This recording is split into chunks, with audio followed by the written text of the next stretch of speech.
Hello students, beginning for विकुंज में आपका स्वागत है। आज हम बात करने वाले हैं class 10th social science geography के चैप्टर नंबर 6 मैन्युफैक्चरिंग इंडस्ट्रीज। जैसा कि आपको पता है कि ये चैप्टर हमारा क्या है, कुछ टाइम से चल रहा है। इसकी कुछ वीडियोस पहले अपलोड हो चुकी हैं जिसमें कि हम डिस्कस कर चुके हैं मैन्युफैक्चरिंग इंडस्ट्रीज क्या होता है, मैन्युफैक्चर का मतलब क्या होता है, किस प्लेस पर मैन्युफैक्चरिंग इंडस्ट्रीज़ जो है इस्टेब्लिश की जाती है, कहाँ पर लगाई जाती है, क्या उसका इंपॉर्टेंस है, ठीक है, कैटेगराइजेशन किस तरीके से किया गया है इंडस्ट्रीज़ का on the basis of different kind of things. तो ये सारी चीज़ें हम डिस्कस कर चुके हैं। इसके अलावा हम ये भी देख चुके हैं कि एग्रो बेस्ड इंडस्ट्रीज़ कौन कौन सी होती है, उसमें हम उनके एग्जाम्पल्स भी डिस्कस कर चुके हैं। और अब हमारा चल रहा है मिनरल बेस्ड इंडस्ट्रीज़, जिसमें कि हम पहले आयरन एंड स्टील इंडस्ट्रीज़ के बारे में पढ़ चुके हैं। आज हम बात करने वाले हैं हमारे कुछ अदर एग्जाम्पल्स के बारे में, जिसमें कि हमारा नेक्स्ट एग्जाम्पल कौन सा है, एल्यूमिनियम स्मेल्टिंग। दैट मीन्स कि एल्यूमिनियम इंडस्ट्रीज एक तरीके से हम मान सकते हैं कुछ हद तक, ठीक है। तो हम यहाँ पे बात करने वाले एल्यूमिनियम इंडस्ट्रीज के बारे में, एल्यूमिनियम स्मेल्टिंग के बारे में। अगर हम देखें तो जो एल्यूमिनियम स्मेल्टिंग है, फिर जो एल्यूमिनियम इंडस्ट्रीज हैं, ये जो प्लांट्स हैं, second most important metrological industries में काउंट होती है हमारे इंडिया में, ठीक है, जो कि बहुत ज़्यादा ज़रूरी है किसी भी कंट्री के डेवलपमेंट के लिए। क्योंकि एल्यूमिनियम एक ऐसा ये कह सकते हो मेटल है जिसका कि यूज़ क्या है, डिफरेंट चीज़ों में को बनाने में क्या है किया जाता है। क्यों किया जाता है, रीज़न क्या है, क्योंकि इट इज़ लाइट। पहली बात तो ये हल्का होता है, resistant to corrosion, that means कि इसमें जंग लगने की जो कहते हैं ना जो संभावना है बहुत कम होती है। गुड कंडक्टर ऑफ हीट है, मैलिएबल है, स्ट्रॉन्ग है। अगर इसको और किसी मेटल के साथ मिक्स कर दो तो ये बहुत ज़्यादा स्ट्रॉन्ग बन जाता है। तो दैट्स वाई क्या है, इसको हम बहुत सारी चीज़ें बनाने में यूज़ करते हैं। देखो लाइट है ना, तो हम किसी भी चीज को इससे बनाएंगे तो क्या उसका वेट ज्यादा नहीं होगा, ठीक है, बट वो स्ट्रॉन्ग भी हो जाएगी क्योंकि डिफरेंट चीजों के साथ मिलाएंगे। लाइक एलॉयज के बारे में आपने पढ़ा होगा, ठीक है। तो इसको यूज किस चीज में किया जाता है, क्या बनाया जाता है इससे, बेसिकली इसको एयरक्राफ्ट्स बनाने में बहुत ज्यादा यूज किया जाता है। यूटेंसिल्स बनाने में, आप अपने घर में भी देखते होंगे एल्यूमिनियम के बहुत सारे बर्तन होते हैं, यूटेंसिल्स बनाते हैं, वायर्स बनाते हैं, क्योंकि ये क्या एक तरीके से कंडक्टर ऑफ हीट भी है। तो इसी वजह से इसको तार वगैरह बनाने में भी यूज किया जाता है। ओके एक और सबसे बड़ी बात क्या है, आज के टाइम पे अगर हम देखें तो इसको एक सब्स्टिट्यूट के तौर पे भी यूज किया जाता है। किसका सब्स्टिट्यूट, स्टील का, कॉपर का, जिंक का, इन सब का सब्स्टिट्यूट के तौर पे भी क्या एल्यूमिनियम को आजकल यूज किया जाता है, ठीक है। अब बात कर लेते हैं कि जो एल्यूमिनियम स्मेल्टिंग है वो होता कैसे और कहाँ पर इसके जो प्लांट्स वगैरह हैं वो बेसिकली पाए जाते हैं। तो अगर इसके प्लांट्स की बात करें तो इसके प्लांट्स क्या उड़ीसा में ही दो फेमस है आपका, नालको एंड बाल्को, ठीक है, फेमस प्लांट्स हैं एल्यूमिनियम स्मेल्टिंग के। इसके अलावा वेस्ट बंगाल में, केरला में, यूपी में, छत्तीसगढ़ में, महाराष्ट्र में, तमिलनाडु, ये कुछ ऐसे प्लेसेस है जहां पर एल्यूमिनियम स्मेल्टिंग प्लांट्स आपके इंडिया में लगाए गए हैं। एल्यूमिनियम के बारे में पहले मैंने आपको बताया था कि एल्यूमिनियम किससे बनता है, बॉक्साइट से, ठीक है। बॉक्साइट इसका क्या है, रॉ मटेरियल है जिससे एल्यूमिनियम बनाया जाता है। बॉक्साइट क्या होता है, बल्की होता है थोड़ा सा, ठीक है, और डार्क रेडिश कलर की जो चट्टानें होती है उससे बेसिकली हमें ये मिलता है बॉक्साइट, ठीक है। तो बॉक्साइट से क्या बनाते हैं हम, एल्यूमिनियम बनाते हैं। अब कैसे, बॉक्साइट अगर हम लेंगे तो बॉक्साइट से हमें क्या मिलता है, एल्यूमिनियम मिलता है, ठीक है। और तब जाकर उससे क्या है, उसको हीट के थ्रू, ठीक है ना, अलग अलग बहुत सारे फर्नेस में इसको यूज़ किया जाता है इंडस्ट्रीज के अंदर ले जाकर, और तब जाकर इससे क्या बनाया जाता है, एल्यूमिनियम बनाया जाता है, ठीक है। तो अराउंड ये कह सकते हो, इसका एक रेशियो मैंने दिया है 4 to 6 tons of bauxite, then 2 tons of aluminium and then 1 ton of aluminium क्या है आपका प्रोड्यूस होता है। इसका एक फ्लो चार्ट भी है जो कि आपकी एनसीईआरटी में दिया गया है कि किस तरीके से जो एल्यूमिनियम स्मेल्टिंग इंडस्ट्रीज होती है वहां पर एल्यूमिनियम को बनाया जाता है, किस तरीके से जो रॉ मटेरियल है उसको ट्रांसपोर्टेशन के थ्रू जो इंडस्ट्रीज़ है जहाँ पे इनको स्मेल्ट किया जाता है वहाँ पर इसको पहुँचाया जाता है, ठीक है ना। इसके बाद क्या है, इसको डिफरेंट जो प्रोसेस है उनसे गुजारा जाता है, देन उसके बाद क्या है, जो एल्यूमिनियम आपका बनकर तैयार होता है।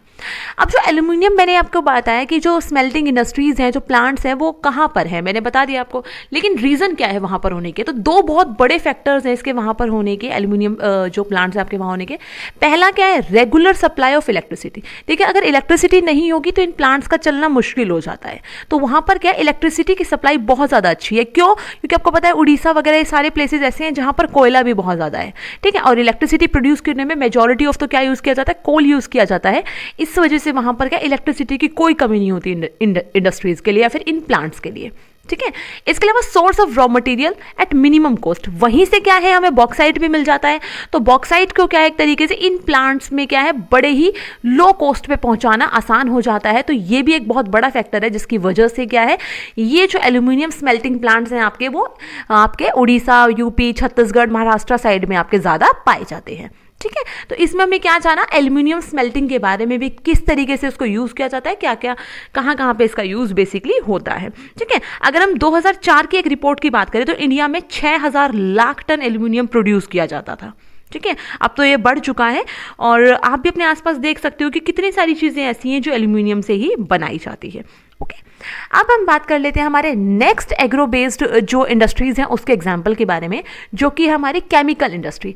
अगर हम केमिकल इंडस्ट्री की बात करें तो ये पहले इतना ज़्यादा पॉपुलर नहीं थी, बट आज के टाइम पे अगर हम देखें तो ये बहुत fast growing and diversifying industry है। ठीक है, इसका जो यूज़ है वो बड़ी तेज़ी से बढ़ता जा रहा है और बहुत तेज़ी से जो ये इंडस्ट्री है वो इंडिया में फैलती जा रही है और इसका जीडीपी में कंट्रीब्यूशन भी बड़ी तेज़ी से बढ़ा है। और इसका जीडीपी में कंट्रीब्यूशन की बात करें तो अराउंड 3% तो इसी का सिर्फ एक contribution, that means chemical industries का ही कॉन्ट्रीब्यूशन 3% के समथिंग क्या है हमारे इंडिया की जीडीपी में माना जाता है। ठीक है, तो इसके अलावा हम बात कर लेते हैं कि जो केमिकल इंडस्ट्रीज़ हैं बेसिकली किस तरीके की हैं। इंडिया में लार्ज और स्मॉल स्केल दोनों तरह के मैन्युफैक्चरिंग यूनिट्स हैं केमिकल इंडस्ट्रीज़ की, ठीक है ना, जहाँ पर अलग अलग टाइप के जो केमिकल्स हैं वो प्रोडक्ट्स हैं वो बनाए जाते हैं। ये क्या एक तरीके से जो रैपिड ग्रोथ है इसकी ऑर्गेनिक एंड इनऑर्गेनिक दोनों सेक्टर्स में, दैट मीन्स कि ऑर्गेनिक जो चीज़ें हैं उससे भी कुछ चीज़ें बनाई जाती हैं, जैसे सल्फ्यूरिक एसिड है। ठीक है, केमिकल इंडस्ट्रीज़ में ऑर्गेनिक में अगर देखें तो सल्फ्यूरिक एसिड का यूज़ कर क्या है मैन्युफैक्चर किया जाता है, फर्टिलाइजर्स बनाए जाते हैं, सिंथेटिक फाइबर है, प्लास्टिक है, एडेसिव है, पेंट है, डाइज हैं और बहुत सारी चीज़ें बनाई जाती है। इसके अलावा सोडा ऐश का भी यूज़ किया जाता है और नाइट्रिक एसिड और एल्कलीज का यूज़ करके आपके ग्लास हैं, सोप्स हैं, डिटर्जेंट्स हैं, पेपर हैं, ये सब बनाए जाते हैं। इसके अलावा एक और है कॉस्टिक सोडा भी क्या है आपके ऑर्गेनिक में यूज़ करके, इससे भी कई सारी चीज़ों में इसका भी रोल बहुत ज़्यादा इंपॉर्टेंट होता है। नेक्स्ट अगर हम देखें तो इनऑर्गेनिक सेक्टर में यूज़ किया जाता है ज़्यादा क्या पेट्रोकेमिकल इंडस्ट्रीज़ है, केमिकल इंडस्ट्रीज़ है, जिसमें क्या बनाया जाता है आपका synthetic fibres, synthetic rubber, plastics, dyestuffs, drugs and pharmaceutical में इन केमिकल्स का यूज किया जाता है, जिससे कि क्या है अलग अलग चीज़ों को प्रोड्यूस किया जाता है। ओके, अगर हम बात करें इन केमिकल प्लांट्स की या फिर केमिकल इंडस्ट्रीज़ की तो ये कहाँ पर है बेसिकली, वहाँ पर है जहाँ पे ऑयल रिफाइनरीज हैं और पेट्रोकेमिकल प्लांट्स हैं। ठीक है, तो उन जगहों पर आपके ये ज़्यादा आपके जो प्लांट्स है ये पाए जाते हैं। इसके अलावा अगर हम देखें तो वर्ल्ड में कहते हैं कि हमारा क्या है, एशिया में तो तीसरे प्लेस पे आते हैं हम और वर्ल्ड में 12वें प्लेस पे हमारा प्लेस है, जिसमें कि क्या है एक तरीके से इसकी जो केमिकल इंडस्ट्रीज है इसकी लार्ज एंड स्मॉल जो यूनिट्स है वो एस्टैब्लिश्ड है। अगर हम अपने पर्सनल यूज़ की बात करें तो दैट मीन्स इंडिया क्या है लार्जेस्ट कंज्यूमर भी है केमिकल इंडस्ट्री का। दैट मीन्स इंडिया में खुद ही क्या है बहुत सारे केमिकल्स क्या है यूज़ किए जाते हैं अलग अलग प्रोडक्ट्स और फार्मास्यूटिकल्स और डिफरेंट काइंड ऑफ थिंग्स बनाने में। तो दैट मीन्स कि हम क्या करते हैं खुद ही क्या है अपनी जो नीड्स हैं उसके लिए भी बहुत ज़्यादा जो केमिकल्स हैं उनका यूज़ करते हैं। इसके अलावा जो केमिकल इंडस्ट्री है वो बाकी अदर चीज़ों को बाकी अदर केमिकल्स को बनाने में भी इसका यूज़ किया जाता है। इसका यूज़ इंडस्ट्रियल एप्लीकेशन के लिए किया जाता है, एग्रीकल्चर के लिए किया जाता है और डायरेक्ट कंज्यूमर मार्केट में भी क्या है इससे बनाई हुई चीज़ें क्या है सर्कुलेट होती हैं, उनका यूज़ होता है। दैट मीन्स केमिकल इंडस्ट्री की अगर हम बात करें तो आज के टाइम की एक बहुत इंपॉर्टेंट इंडस्ट्री बनकर ये सामने आई है, जिसका कि रोल बहुत ज़्यादा इंपॉर्टेंट आज के टाइम पे हो गया है।